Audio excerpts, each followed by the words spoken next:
बच्चों, संधि के विषय में आपने पिछली कक्षा में पढ़ ली है। संधि के प्रमुख कितने भेद हैं इसके विषय में भी आप जान चुके हैं। आज हम चर्चा करेंगे स्वर संधि के भेद। संधि कितने प्रकार के हैं? 3 प्रकार के। स्वर संधि, व्यंजन संधि और विसर्ग संधि। तो इन 3 प्रमुख संधियों में से सबसे पहले नंबर का जो संधि है उसका नाम है स्वर संधि। क्या नाम है? स्वर संधि। तो देखिए यहाँ स्वर संधि के भेद। स्वर संधि के जो प्रमुख भेद हैं वे केवल 5 हैं प्रमुख। वैसे और भी हैं, पूर्व रूप संधि, पर रूप संधि और अनेक प्रकार की, परंतु परीक्षोपयोगी विशेष रूप से इन 5 में से ही पूछा जाता है। इसलिए ध्यान से देखें, स्वर संधि के कितने भेद? प्रमुख रूप से 5 भेद हैं जो इस प्रकार है। पहला है दीर्घ संधि, दूसरा है गुण संधि। कैसे उच्चारण करेंगे? दीर्घ संधि, गुण संधि, वृद्धि संधि, यण संधि और 5वां अयाधि संधि। तो स्वर संधि के 5 भेद हो गए। कौन कौन से? दीर्घ संधि, गुण संधि, वृद्धि संधि, यण संधि और अयाधि संधि। इन 5 को आप लिख लें और पुनः हम आगे बढ़ते हैं। दीर्घ संधि, गुण संधि, वृद्धि संधि, यण संधि और अयाधि संधि आप लिख चुके होंगे। अब आगे बढ़ते हैं।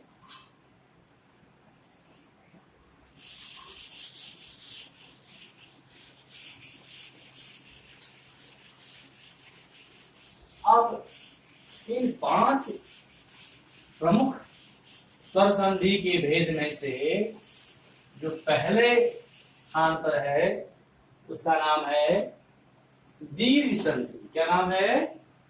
दीर्घ संधि। तो सर्वप्रथम चर्चा हम करेंगे दीर्घ किसे कहते हैं। तो दीर्घ किसे कहते हैं ये मैंने वर्णों के भेद के प्रकरण में बता दिया था कि स्वर के उच्चारण काल की दृष्टि से 3 भेद होते हैं। उच्चारण काल की दृष्टि से अर्थात उच्चारण में लगने वाले समय की दृष्टि से स्वर के 3 भेद, ह्रस्व, दीर्घ और प्लुत। तो जिन स्वरों के उच्चारण में एक मात्रा का समय लगे, जो एक मात्रिक स्वर है अर्थात इनके बोलने में 1 सेकंड का समय लगे, उन्हें ह्रस्व। जो 2 मात्रिक स्वर हैं जिनके उच्चारण में 2 सेकंड का समय लगे वे क्या है? दीर्घ। जैसे अ हो जाएगा ह्रस्व, आ हो जाएगा दीर्घ। और जो स्वर त्रिमात्रिक हैं जिनके उच्चारण में 3 सेकंड का समय लगे वे हो जाएंगे प्लुत। जैसे तो दीर्घ संधि में हम ये पढ़ेंगे कि सबसे पहले दीर्घ कहते किसे हैं? तो जो 2 मात्रिक स्वर है उसे कहते हैं दीर्घ। जैसे देखिए यहां पर आ, ई, ऊ, री। इसके संबंध में हम पढ़ेंगे इसलिए मैंने इन्हीं को लिखा है। वैसे ए, आई, ओ, औ ये भी दीर्घ है। तो ये अ का दीर्घ हो गया आ, ह्रस्व ई का दीर्घ हो गया ई, ह्रस्व उ का दीर्घ है ऊ और री का दीर्घ है री। तो दीर्घ किसे कहते हैं जान चुके हैं आप। अब दीर्घ संबंधी के संबंध में जो पाणिनीकृत अष्टाध्यायी का जो व्याकरण का ग्रंथ है उसका एक सूत्र के माध्यम से समझाएंगे तो आपको जीवन पर्यंत याद रहेगा। पहले सूत्र क्या है? क्या सूत्र है इसको लिखते भी जाएं। सूत्रम, सूत्र है अकः सवर्णे दीर्घः। इस सूत्र ने कहा कि अकः, अकः में प्रत्याहार है, इसमें इतने वर्ण आ रहे हैं अ ई उ री और ली, अर्थात ये 5 वर्ण। इन 5 वर्णों के बाद आपने पहले पढ़ ही लिया है कि हम अ को बोलेंगे तो अ कहने से 18 प्रकार के अ आ जाएंगे। आ भी इसका भाई है। ई कहने से भी 18 प्रकार की ई आ जाएगी। ये नहीं कि दोनों ह्रस्व ई ही होना चाहिए। ह्रस्व दीर्घ कृत ये सब आपस में भाई हैं। ऊ कहने से 18 प्रकार का ऊ आ जाएगा। दीर्घ भी आ सकता है। री कहने से भी इसी प्रकार के 30 प्रकार के री और ली, ये दोनों मिलके भाई बन गए हैं। ली कहने से भी 30 प्रकार का आ जाएंगे। तो कहा कि इन 5 वर्णों के बाद यदि इनके समान ही स्वर आ जाएं, अर्थात इधर अ हो उधर भी अ हो, इधर आ हो उधर अ हो, और आ में कोई अंतर नहीं है। इतना ही अंतर है कि आ दीर्घ है और ह्रस्व है, परंतु है भाई। इस सूत्र ने कहा अतः इन 5 वर्णों के बाद यदि इसी प्रकार के वर्ण आ जाएं तो क्या कह रहा है, सवर्ण। कैसा? सवर्ण वर्ण आ जाए। सवर्ण किसे कहते हैं? सवर्ण का अर्थ बहुत सारे लोग लेते हैं ऊंची जाति के लोग, परंतु यहाँ वह अर्थ नहीं है। व्याकरण शास्त्र में सवर्ण का अर्थ है, कहा तुल्यास्त प्रयत्नम सवर्णम। जिन वर्णों के उच्चारण स्थान और आभ्यंतर प्रयत्न दोनों एक हो उन्हें कहते हैं सवर्ण। जैसे जिस बच्चा का माँ और बाप, माता और पिता दोनों एक हो, ऐसे 2 बच्चे हैं तो दोनों हो जाएंगे सगे। यदि किसी बच्चे की माँ दूसरी है तो सौतेली होगी, तो दोनों सगा नहीं माना जाएगा। तो यहाँ सवर्ण उसी को कहेंगे जिसका उच्चारण स्थान और आभ्यंतर प्रयत्न ये दोनों एक हो। इसके संबंध में मैंने चर्चा पहले कर दिया है। तो आप सामान्य भाषा में समझें कि इधर भी अवर्ण हो उधर भी अवर्ण हो, ह्रस्व या दीर्घ हो सकता है, दोनों एक ही समझ लीजिए उसको आप। तो दोनों के स्थान में एक हो जाएगा। एक क्या होगा? दीर्घ। दीर्घ हो जाएगा। दीर्घ क्या है आपको पता ही क्या है कि 2 मात्रा वाले स्वर को दीर्घ कहते हैं। अभी हमें इस संधि में इन चारों का काम है, इसके मैंने यहाँ लिख दिया है। समझ लीजिए आप कि आ दीर्घ है, ई दीर्घ है, ऊ दीर्घ है और री दीर्घ है। इसको और दूसरे तरीके से समझ सकते हैं, आप लिख भी लीजिए। ये व्याकरण शास्त्र का सूत्र हो गया कि इन वर्णों के बाद सवर्ण मान इसी प्रकार के इनके समान ही स्वर बाद में हो तो दोनों के स्थान पर एक स्वर हो जाता है और एक क्या हो जाता है? एक दीर्घ हो जाता है। अब दूसरे अर्थ में आप ये भी लिख लें कि इधर अ रहे या आ रहे, प्लस इधर अ रहे या इधर आ रहे, दोनों को मिलके आ ही हो जाएगा। इसको लिखते जाएं। इधर ह्रस्व ई रहे या दीर्घ ई रहे, जोड़ इधर ह्रस्व ई रहे या दीर्घ ई रहे, बराबर दोनों को मिला के दीर्घ ई ही हो जाएगी। इसी प्रकार से इधर ह्रस्व उ रहे या दीर्घ उ रहे, और बाद में भी ह्रस्व उ रहे या दीर्घ उ रहे, दोनों को मिला करके दीर्घ उ ही हो जाएगा। इसी प्रकार से इधर री रहे और इधर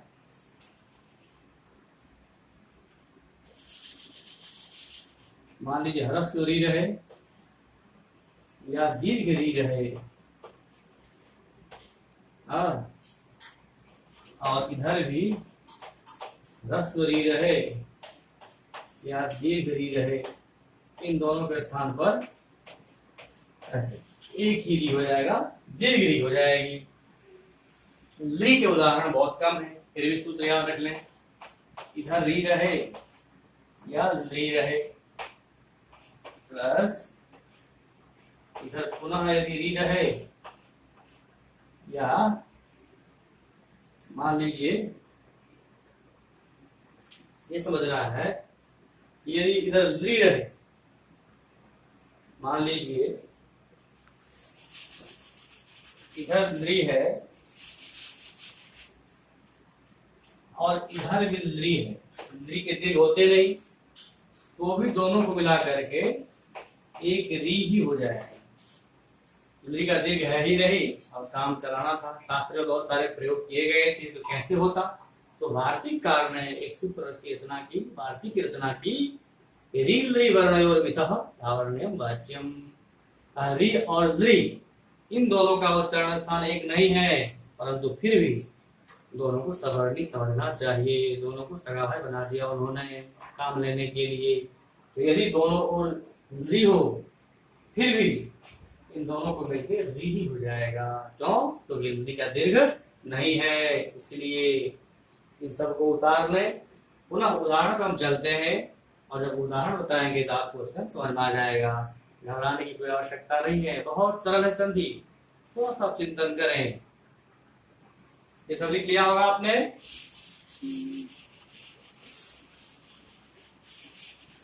अब उदाहरण देखिए, जैसे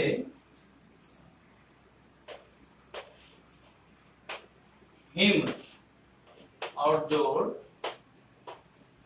अंशु, जैसा कि मैं पहले बता चुका हूं, ये अभी हिंदी है, और यदि यही हम विसर्ग डाल देंगे तो सीधा संस्कृत बन गया है। क्या बन गया? संस्कृत। एक साथ आपका हिंदी और संस्कृत दोनों भाषा होगी। तो यहाँ म में अ है। क्या है म में? अ। आपको पहले मैं बता चुका हूँ कि व्यंजन उन्हें कहते हैं जिनका उच्चारण बिना स्वर का हो ही नहीं सकता। बिना स्वर के उनको हम लिख भी नहीं सकते। तो व्यंजनों में जब स्वर आता है, स्वर मिलता है, तो मात्रा बन करके मिल जाता है। क्या बन के मिल जाता है? मात्रा बन करके। तो आकार की कोई मात्रा नहीं होती, इसलिए म अ मिला हुआ है। यदि अ नहीं रहता तो म में हलंत होता। तो म वाला अ, ये जो अ है इसमें मान लिया अ निकाल लिया, ये हलंत हो गया। और ये अंशु वाला अ, ये वाला जो अ है, ये अ और ये अ, यहाँ पर दो शब्द हैं, परंतु संधि होती है वर्णों में। किन होती है संधि? वर्णों में। संधि दो वर्णों में ही होगी, लेकिन जब संधि हम कर देंगे तो दो शब्द भी मिलकर के एक शब्द बन जाएगा। कितना बन जाएगा? एक शब्द। जैसे एक लड़का, किसी परिवार का एक लड़का है, किसी परिवार की एक लड़की है, और दोनों का जब विवाह हो जाता है तो एक पति बना एक पत्नी बनी, किंतु केवल उन्हीं का संबंध पास नहीं आया। उन दोनों के समीपता के कारण पूरा परिवार ही, दो परिवार एक परिवार हो जाता है। कोई किसी का समधी हुआ तो किसी का समधी हो गया, कोई किसी का साला हुआ तो किसी की शादी हो गई, दोनों परिवार भी निकट आ जाते हैं। उसी प्रकार से संधि यहाँ केवल दो वर्णों में हुई, परंतु दो शब्द भी निकट आ गए। तो यहाँ अ और अ ये दोनों में क्या हो जाएगा? दीर्घ। तो अ का दीर्घ क्या है? आ। तो इन दोनों के स्थान पर एक हो गया आ। अब समझ लीजिए, म में तो कोई स्वर है नहीं, अ निकल गया था पहले ही। यहाँ से भी ये अ पहले निकल गया था, तो दोनों मिलकर हो गया अ। ये अनुस्वार है, ये इसमें आ ही जाएगा। क्या हो जाएगा? हिमांशु। संधि का ज्ञान होने के बाद आपको एक शब्द के अर्थ का भी ज्ञान हो जाएगा। हिम, हिम का अर्थ है शीतलता, बर्फ। अंशु माने किरण। अब क्या अर्थ हो गया इसका? कि बर्फ के समान शीतल किरण है जिसका। किसका उत्तर है? किरण। ठंडा किरण किसका है? सूर्य का। किसका है? चंद्र का। इसलिए हिमांशु का क्या अर्थ हो गया? चंद्रमा। क्या अर्थ हो गया? चंद्रमा। देखिए, संधि के ज्ञान से आपको आपके शब्दकोश में वृद्धि हुई कि नहीं? भाई ना। तो हिमांशु अर्थ हो गया इसका चंद्रमा। हिम जोड़ अंशु, हिम जोड़ अंशु। इसी प्रकार से ये सब सूत्र याद कर लें।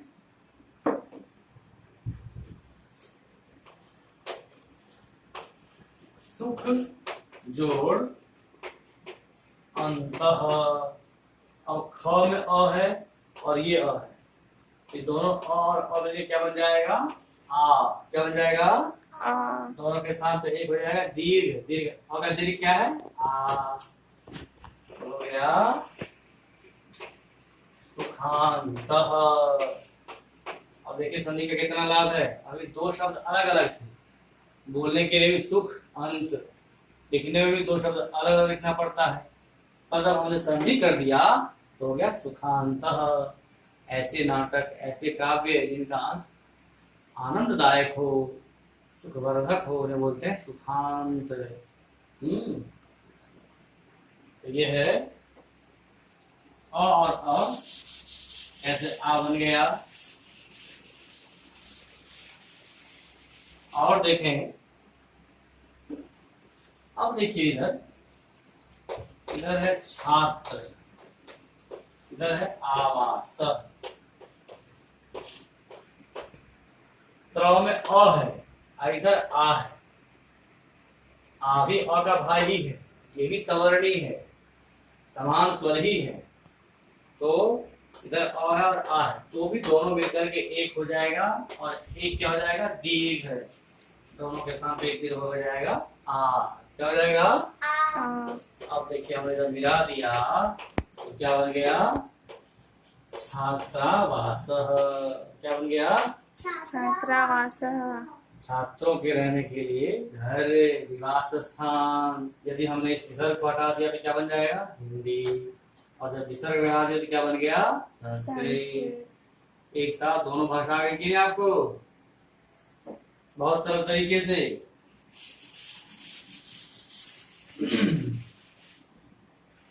इसी प्रकार से आगे देखिए, अब आगे देखें, दया और जोड़ आनंद। यहाँ भी आ है, यहाँ भी आ है, दोनों समान स्वर है, तो भी दोनों मिलके आ ही हो जाएगा। इन दोनों के स्थान में एक ही भी होगा, हो जाएगा आ। तो क्या बन गया? दया नंद। क्या बन गया? दया नंद। यहाँ दो शब्द थे, जब संधि हमने किया तो दोनों में क्या हो गए? एक। बोलने में भी सरलता, लिखने में भी कम समय, कम कॉपी पेज, कम चौकट का प्रयोग। तो संधि के बहुत लाभ हैं। समझ में आया कि नहीं? हाँ। दयानंद। यह उदाहरण था आकार का। किसका उदाहरण था? आकार। आकार का। और दीर्घ संधि के संबंध में ही पुनः अगली कक्षा में चर्चा करेंगे, इकार का और उकार का। इसको अच्छी तरह से अभ्यास कर रहे हैं।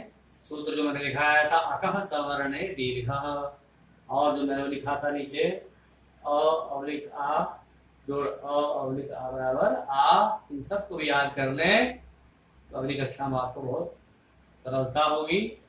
और आकार से संबंधित जो व्यवहार में प्रयुक्त हैं संधि वाले शब्द, उन सबको आप कुछ कुछ करके रखें और देखें कि कहाँ कहाँ दीर्घ संधि हुई है। आज की कक्षा को मैं यही समाप्त करता हूँ। धन्यवाद। ओ